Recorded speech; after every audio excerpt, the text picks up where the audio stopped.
kok kata-katain orang itu? Betul. Jadi lu ngarepin apa? Iya. Jadi bingung saya. Aku pernah ngalamin dan temanku pernah ngalamin. Percaya nggak, temanku sampai minum obat penenang. Stres dia. Stres minum obat penenang. Gara-gara tadi, karena di framing kan sebenarnya kan ya. Karena balik lagi yang ngeri kan di framing ya. Iya. Karena kita tuh sebenarnya nggak siap hati juga ketika mau melihat orang berubah sebenarnya. Tahu nggak, Mas? Kita tuh kadang-kadang bukan seperti orang beragama, tapi seperti fans bola yang fanatik. Contoh ya, aku MU nih misalnya. MU misalnya kalah terus kemarin-kemarin misalnya. Sekarang sih lumayan sih. Nah terus tiba-tiba aku bilang gini, ya udah aku mau ganti jadi fansnya Liverpool aja deh. Kira-kira reaksi orang Liverpool gimana? Kan nggak mungkin kayak orang Muslim, Masya Allah gitu kan ya. Pasti bilang, udah lu ke tempat yang lain aja lu. Gue nggak terima lu di sini. Gitu. Gue suka lu. Nah dia mau berubah pun justru jadi salah. Contoh aku pernah mengalami gini. Dulu beberapa tahun yang lalu ketika 2001 atau 2022 aku pernah ditanya di masjid. Waktu itu aku ngisi dari pagi sampai malam. Capek banget dan aku pernah ditanya, Yesus sebenarnya lahir di mana? Masalah itu.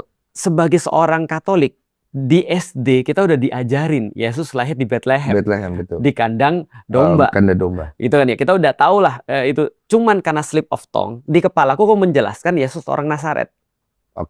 Kan memang Yesus orang Nazaret kan? Orang Nazaret. Tapi lahir di Bethlehem. Aku ngomongnya Yesus lahir di Nazaret.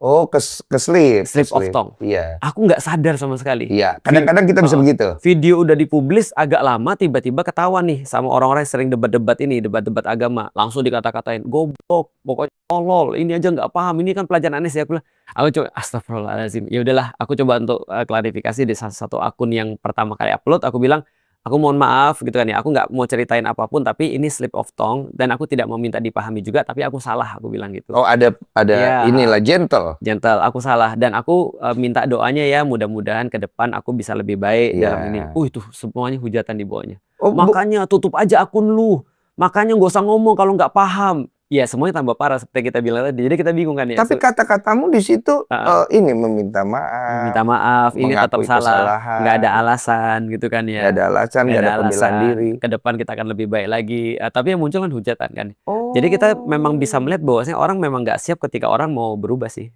Jadi kenapa ya begitu ya? Sederhana. Karena memang niat awalnya ketika ngomong begitu bukan untuk memperbaiki, tapi untuk merasa lebih baik, feeling better.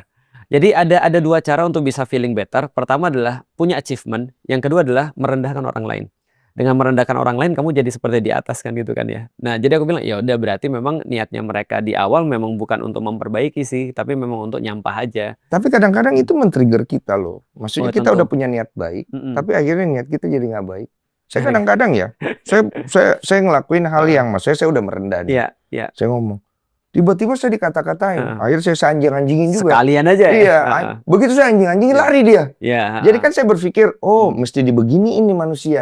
Tapi kan apa yang saya lakukan akhirnya dari konteks niat baik jadi tidak baik kan.